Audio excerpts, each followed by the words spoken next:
the spark that lit the stars on fire. The grand spires of the Zarak High Tribunal loomed like obsidian blades against the alien sky, sharp, cold, and unforgiving. Dr. Elara Miles stood rigid on the tribunal platform, her diplomatic robes still stained from the long journey across 3 systems. But her eyes were not on the towering judges above. Her gaze was locked on the tiny figure trembling beside her. 8-year-old Aiden clutched her hand, his small frame dwarfed by the alien courtroom. His face was pale, confused, and tear-streaked. He didn't understand why the tall aliens in armored robes were yelling. He didn't understand the words sacrilege or violation of cultural sanctity. All he'd done was trip on the steps of the temple and knock over a ceremonial urn. It had shattered. That was it. Now, the Zarak called for judgment. This creature, the lead judge rasped, his voice a metallic growl through a translator implant, has defiled the sacred relic of our ancestors. By Zarak law, it is punishable by termination. Elara stepped forward, heart pounding. He's a child. He didn't know. It was an accident. The alien ignored her plea. Ignorance is not a defense. The object was over 5,000 cycles old. It cannot be replaced. Justice must be seen. Take me instead, she said. Her voice cracked. He's just a little boy. No. 2 Zarak enforcers advanced, gauntlet hands reaching for Aiden. Elara screamed. No, don't touch him. He's just a boy. He's just... Her voice was lost in the noise as they tore Aiden from her arms. He cried for her. He kicked and shouted her name. Elara. She was restrained by force fields. Her limbs wouldn't move. Her screams fell silent as her mouth locked under stasis control. And in the center of the tribunal floor, in front of thousands of Zarak citizens and off-world diplomats, they executed her son. A single beam of energy, quick, clinical, inhuman, struck Aiden's chest. He collapsed like a doll, unmoving. The silence that followed was worse than the sound. The Zarak crowd cheered. The live stream, intended for public diplomatic transparency, broadcast across the galaxy. The child's body was not even returned to her. They disposed of it as judicial matter concluded. When Elara was released hours later, she stood silently under the blood-red sky of Zarak Prime. Her eyes no longer wept. Her voice no longer begged. Back on Earth, the footage played on every screen. Mothers dropping to their knees, fathers smashing datapads, soldiers crying openly in barracks. The child they killed wasn't just Elara's anymore. He was ours. 3 days later, Earth's president stepped before a silent global audience. No applause, no politics, just 5 words that echoed across the stars. They killed our child. War begins. The last time Earth asked. The Earth Embassy on Zarak Prime stood abandoned now, its marble floors cracked from protest and war chants. Inside the conference chamber, Ambassador Rain Harlow sat stiffly across from 3 Zarak dignitaries. His face bore the weight of billions. This was Earth's final attempt. Our people demand justice, Harlow said, voice low and measured. The killing of a human child on foreign soil during a diplomatic visit cannot be tolerated. Earth demands formal apology, restitution, and the immediate dissolution of the Zarak tribunal responsible. The Zarak High Speaker, a 6-eyed creature with polished chitin skin, barely blinked. You demand reparation over the lawful punishment of an organic disruptor? He was 8 years old. Harlow snapped. He tripped. He didn't even know what he touched. The High Speaker's nostrils flared. Our laws do not bend to your emotional weaknesses. The sentence was lawful. The punishment was just. Your grief is irrelevant. Silence. Harlow exhaled, slowly. He stood. Then he activated the final message on his datapad. A direct transmission from Earth's president. This is President Marcus Hale of the Terran Accord. Let this transmission serve as our final appeal to diplomacy. You murdered an innocent child, and you've shown no remorse. We now withdraw from the Galactic Concord. Earth considers the Zarak Dominion a hostile power. This is not a declaration of war. It is an announcement of consequences. The High Speaker clicked his mandibles. You dare threaten the Dominion? No, Harlow said, eyes hard. We already started. Above Mars, hidden within the asteroid belt, the TSF vengeance decloaked. Earth's long-secret project, Redemption Protocol, was no myth. It was real, and it was angry.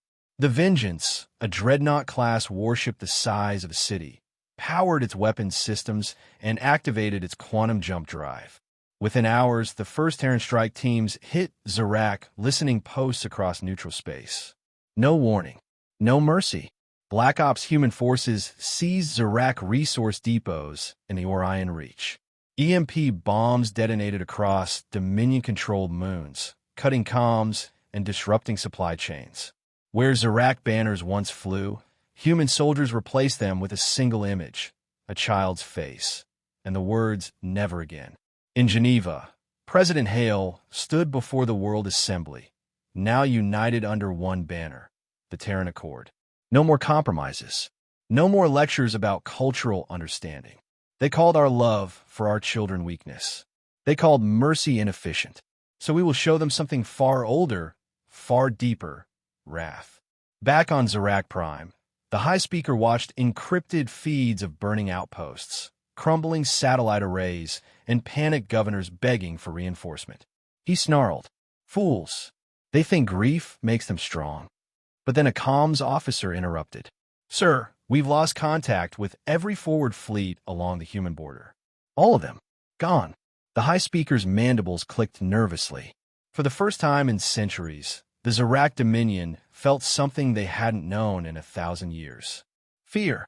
The day Earth became death, the Zarak Armada arrived in Seoul with the fury of a supernova, 200 warships, 6 dreadnoughts, and an orbital siege platform capable of planetary sterilization. Their mission, make Earth kneel. Instead, they found a system waiting. As the alien fleet breached Neptune's orbit, Earth's defense net activated. It wasn't brute force that met them. It was silence.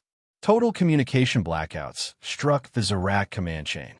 Internal systems flickered, glitching into static. The Neurostorm AI, Earth's crowning military intelligence, had already infiltrated the Zarak fleet before they arrived. Now it played them like puppets. One Zarak destroyer turned its guns on another without warning. A dreadnought's shields deactivated mid-flight, exposing its hull to a coordinated missile barrage from Earth's Mars-based rail platforms. Panic spread. "We are compromised," shouted a Zarak admiral as his ship's navigation locked him into a suicidal dive toward Jupiter's gravity well. The TSF Vengeance, Earth's flagship, emerged from Titan's shadow like a ghost. Not a single Terran ship fired until the Zarak opened up first, standard doctrine. But once they did, humanity's response was immediate and merciless. "Target all hostile signatures," ordered Admiral Sato from the Vengeance's command deck. "Full salvo. Burn them." Hundreds of missiles streaked through space like silent death, guided by AI that predicted evasive maneuvers before the enemy even thought to dodge. Zarak's ships detonated in brilliant, icy blossoms of flame. The Battle of Seoul lasted 27 minutes. By its end, 142 Zarak warships were gone. Only 8 Terran vessels suffered critical damage.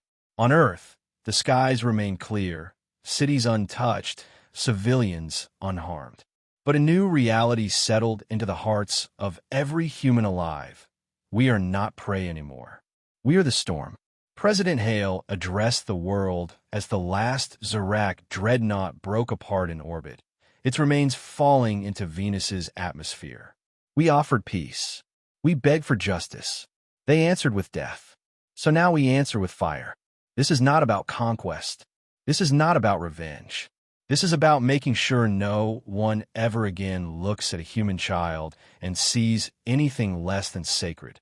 At Zarak Prime, the Council's crisis chamber devolved into chaos. Fleet Command screamed for reinforcements. Colonies went dark. Entire star systems fell silent. Not because they had been conquered, but because Earth had cut their networks off, their energy grids hacked, their transports turned back. But the true message came in a single transmission that echoed across Dominion space. It showed Aiden's last moment, paused, burned into every screen. And underneath, a voice, Alara Miles. "You called it law. We call it murder.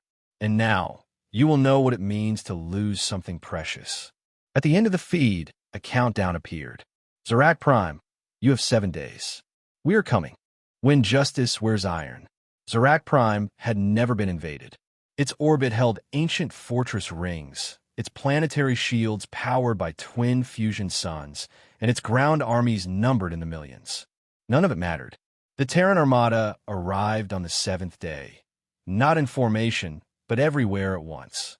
Dozens of stealth carriers blinked into orbit using grav-lensed FTL drives. Human AI virus swarms dismantled the Zarak planetary shield grid in 22 seconds. Dreadnoughts, like the TSF Vengeance and Ragnarok's hammer-fired rail cannons capable of splitting moons. But Earth didn't raise the cities. They didn't glass the planet. They wanted the Zarak to see. From orbit, Terran drop pods rained down like falling stars. Each one delivered shock troops, powered exosuits, drone squads, and cyber commanders trained for total planetary domination. They didn't just target military installations. They occupied transmission hubs. They hacked public feeds.